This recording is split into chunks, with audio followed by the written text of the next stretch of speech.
Hello friends, तो आज हम लोग क्लास 7 का पार्ट 3 करने वाले हैं। जल अनमोल संसाधन, वाटर वैल्यूएबल रिसोर्स। ठीक है, तो इससे पहले हम लोगों ने पार्ट 2 किया था, तो आज हम लोग पार्ट 3 करने वाले हैं। चलिए स्टार्ट करते हैं। तो आपने समाचार पत्रों या रेडियो टेलीविज़न द्वारा प्रसारित समाचारों में जल संकट की चर्चा की दृश्य देखे होंगे। तो आपने रेडियो टेलीविज़न टीवी में सब में जल के बारे में तो बहुत कुछ सुना होगा। तो आपको जल के बारे में कुछ बोलने का ज़रूरत नहीं होगा। जल आपको पता है कितना इम्पोर्टेंट है, कि इसको कैसे वेस्ट किया जा रहा है, आपको ये पता ही होगा।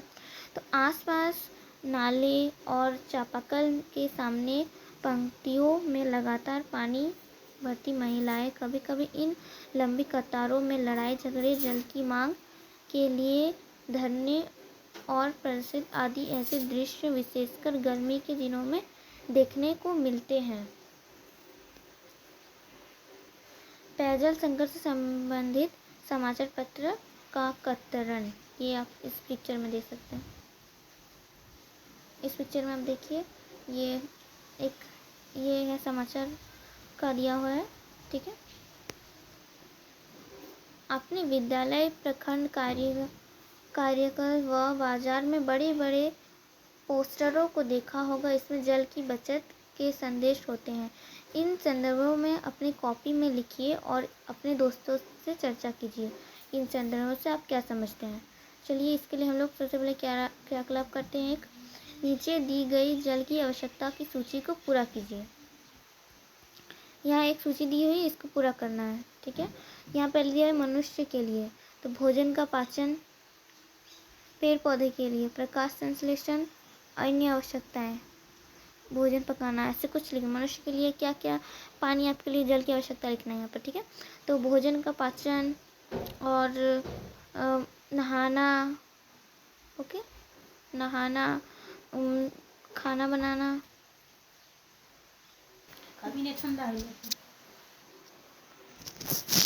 क्या आप जानते हैं कि पानी की उचित मात्रा भी विश्व के सभी लोगों को प्राप्त नहीं है। जल की महत्व को ध्यान में रखते हुए संयुक्त राष्ट्र संघ ने वर्षा 2003 अंतर्राष्ट्रीय स्वच्छ जल वर्षा के रूप में मनाया है।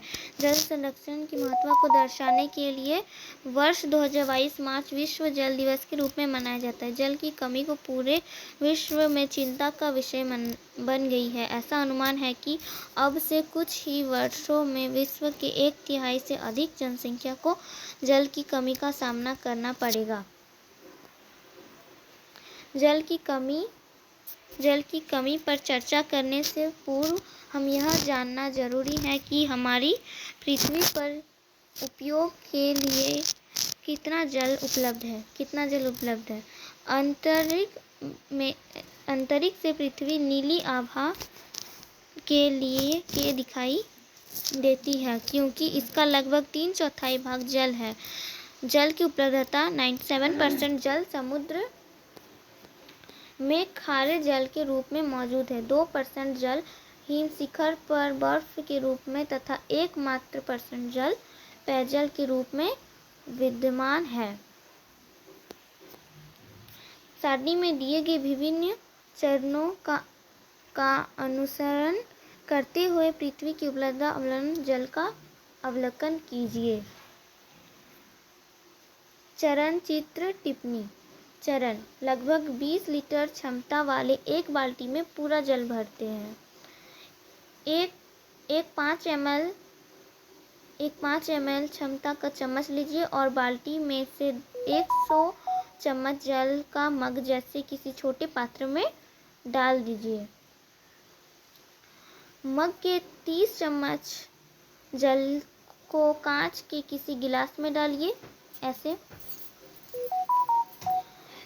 अंत में मग में से 1/4 चम्मच जल लीजिए। मान लीजिए कि बाल्टी का जल पृथ्वी पर उपलब्ध कुल जल के प्रतिशत करता है। यह पृथ्वी पर उपलब्ध अवलवण जल को प्रदर्शित करता है। वह भौम जल के रूप में पाए जाने वाले उपयोग योग्य जल का मात्रा समान है। यह विश्व की सभी झीलों और नदियों में उपस्थित कुछ अवलोकन जल की मात्रा को प्रदर्शित करता है।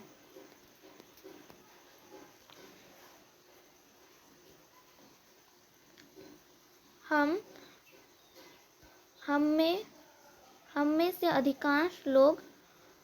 अधिकांश लोग जल को एक सीमित संसाधन मानते हैं। क्रियाकलाप से क्या आपको मानव का उपयोग के लिए उपलब्ध जल की वास्तविक स्थिति का आभास हुआ? इस विषय पर कक्षा में चर्चा कीजिए। जल की अवस्थाएं। पृथ्वी में जल ठोस, द्रव तथा गैसीय अवस्था में पाया जाता है। जल का ठोस रूप बर्फ तथा ओला है। यह द्रव रूप में पृथ्वी पर समुद्र, झील, नदियों, तालाबों आदि में पाया जाता है। यह जल की सामान्य अवस्था होती है। जल गैसीय अवस्था में भाप के रूप में पाया जाता है। जल की तीनों अवस्थाएं का रूपांतर पृथ्वी के जल चक्र के दौरान होता रहता है। पृथ्वी में वायुमंडल तथा वायुमंडल से पर जल के आगमन की क्रिया एक चक्रीय क्रम में होती है। जल के इसी चक्रीय क्रम को जल चक्र कहा जाता है। जल चक्र।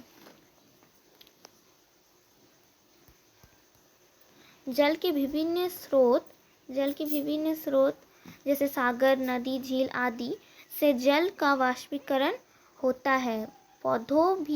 पौधे भी वाष्पीकरण क्रिया के दौरान जल वाष्प मुक्त करते हैं। ये सभी वाष्प वायुमंडल में जाकर बादल का निर्माण करते हैं। बादल संघनित होकर पृथ्वी पर बर्फ, वर्षा तथा ओला के रूप में वापस चला जाता है। वर्षा जल का अधिकांश भाग नदी, नाले आदि से होता हुआ सागर तक पहुंच जाता है। वर्षा जल का कुछ भाग मिट्टी में रिसकर भूमिगत जल के रूप में नीचे संचित हो जाता है। यह जल पुनः चापाकल, नलकूप द्वारा सतह पर लगाया जाता है। पौधे भी मिट्टी से जल का अवशोषण करते हैं। इसी प्रकार प्रकृति में जल चक्र चलता रहता है। इस जल के कारण ही पृथ्वी पर जल की कुल मात्रा स्थिर बनी रहती है। जल स्रोत। Source of water. पृथ्वी में जल के मुख्य स्रोत सागर, नदी, झील, तालाब आदि हैं। भूमि के नीचे भी जल का बड़ा भंडार विद्यमान है। ध्रुवीय प्रदेशों तथा पर्वतों के शीर्ष पर बर्फ के रूप में भी पाया जाता है। प्रकृति में जल के मुख्य स्रोत। पहला, वर्षा का जल। पृथ्वी पर जल का मुख्य स्रोत वर्षा जल है। हमारे देश में कृषि वर्षा जल पर निर्भर करता है। वायुमंडलीय प्रदूषण के कारण औद्योगिक क्षेत्रों में वर्षा में धूल कण, सल्फर तथा नाइट्रोजन के ऑक्सीजन आदि घुले रहते हैं। इस प्रकार की वर्षा को अम्ल वर्षा, एसिड रेन कहा जाता है। आगरा स्थित ताजमहल के पीले होने का प्रमुख कारण अम्लीय वर्षा है। तो आज के लिए इतना ही। आगे का हम नेक्स्ट वीडियो में करेंगे। तो अगर आपको वीडियो अच्छा लगे तो शेयर, सब्सक्राइब जरूर करें। आज के लिए इतना ही। बाय।